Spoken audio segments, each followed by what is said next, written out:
मला अतिशय आनंद आहे की सोनी मराठी वाहिनीने कोण होणार महाराष्ट्राचा लाडका कीर्तनकार ही अतिशय अभिनव अशा प्रकारची संकल्पना या ठिकाणी मांडलेली आहे।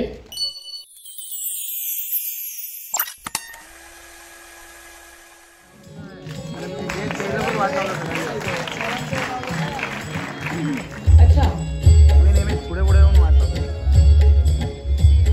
वा वा वा, आपण त्यांचा सत्कार केलाच आहे, पण किती प्रेमळ भेट त्यांनी सुद्धा माननीय मुख्यमंत्र्यांसाठी आणलेली आहे। मला असं वाटतं हे प्रेम, हा जिव्हाळा आणि हा आदर खरंच शिकण्यासारखा आहे वारकरी संप्रदायात। वा वा, त्यांना प्रेममूर्ती संत म्हणतात, ते अगदी आपल्याला त्याचं प्रात्यक्षिक मिळालेलं आहे। खूप खूप धन्यवाद। बोला पुंडलिक वरदा हरी विठ्ठल श्री ज्ञानदेव तुकाराम पंढरीनाथ भगवान की, माऊली ज्ञानेश्वर महाराज की, जगद्गुरु तुकाराम महाराज की, भारत माता की, गो माता की, गंगा माता की, छत्रपती शिवाजी महाराज की, धर्मवीर छत्रपती संभाजी महाराज की। मला अतिशय आनंद आहे की सोनी मराठी वाहिनीने कोण होणार महाराष्ट्राचा लाडका कीर्तनकार ही अतिशय अभिनव अशा प्रकारची संकल्पना या ठिकाणी मांडलेली आहे। आणि आज या संकल्पनेला मूर्त रूप देण्याकरता या मंचावर उपस्थित असलेले आदरणीय सदानंदजी मोरे सर, श्री गौरव बॅनर्जी, हबप राधाताई सानप, हबप जगन्नाथ महाराज पाटील, ईश्वरजी अंधारे, ज्यांचं या ठिकाणी आपण आशीर्वाद घेतला आणि स्वागत केलं, ते आमच्या सर्व संतांचे वंशज, हबप माधव महाराज नामदास, हबप रविकांत महाराज वसेकर, हबप या ठिकाणी बापूसाहेब महाराज देहूकर, हबप जनार्दन महाराज जगनाडे, हबप गोपाळ बुवा, त्याचप्रमाणे हबप प्रमोद पाठक, शंकर प्रमोद महाराज मामुनी, सर्वच उपस्थित या ठिकाणी हा सोहळा पाहण्याकरता उत्सुक असलेल्या भगिनी आणि बंधूंनो, 3-4 दिवसापूर्वी मी एका वाहिनीवर गेलो होतो आणि त्या ठिकाणी मला प्रश्न विचारला, तुमचा लाडका मंत्री कोण? त्यावेळी मी त्यांना सांगितलं, मी लवकरच एक स्पर्धा सुरू करतोय आणि त्या स्पर्धेत जो विजेता होईल तो लाडका मंत्री उडेल।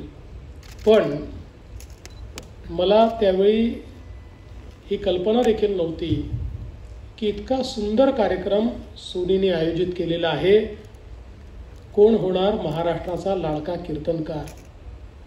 कीर्तन ही आपली अतिशय जुनी परंपरा आहे आणि आमच्या कीर्तनकारांनी आपल्या कीर्तनातून, निरूपणातून, आपल्या अभंगातून, आपल्या गायनातून जे विचार समाजामध्ये पोचवले, जे समाज प्रबोधन केलं, ते खऱ्या अर्थानं अतिशय अवर्णनीय अशा प्रकारचं आहे। आणि मला या गोष्टीचा आनंद आहे।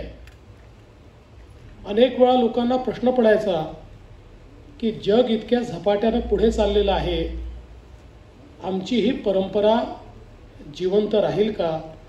पण ज्यावेळेस मी अतिशय तरुण अशा प्रकारचे कीर्तनकार पाहतो, त्यावेळी मला निश्चितपणे ही खात्री वाटते की ही परंपरा आमच्या सनातन परंपरेसारखी सनातन परंपरा आहे, जी कधीच संपू शकत नाही, जिचा कधीच नाश होऊ शकत नाही, अशा प्रकारची परंपरा आहे। खरं म्हणजे ज्ञानोबा तुकोबा म्हटल्यानंतर आम्हाला सगळ्यांना ज्या प्रकारचा भक्तिभाव तयार होतो, त्यातूनच ही परंपरा खऱ्या अर्थानं सुरू झाली आहे।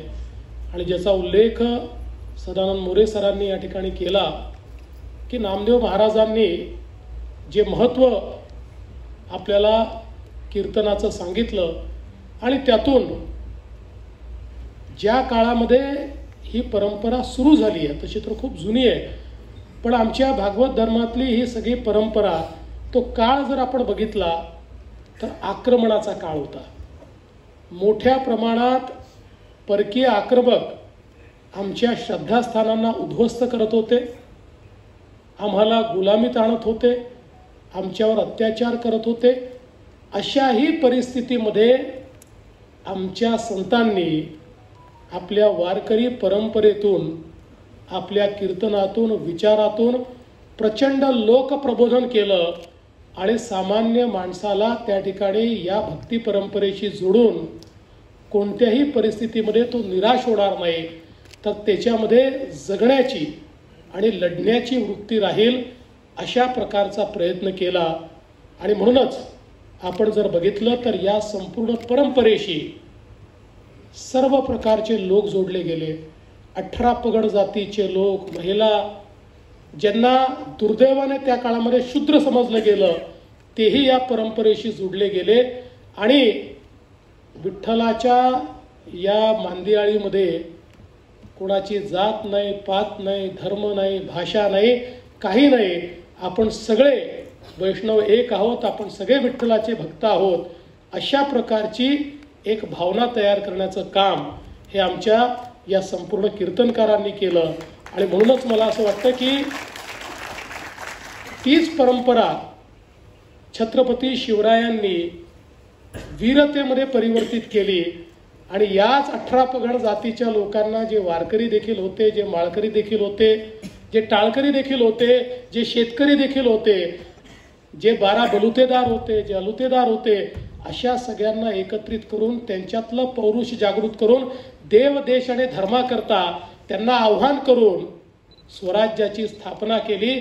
या स्वराज्याच्या स्थापनेमध्येही या संत शक्तीचा, या कीर्तन शक्तीचा, या प्रबोधनाचा एक प्रचंड मोठा वाटा आपल्याला पाहायला मिळतो.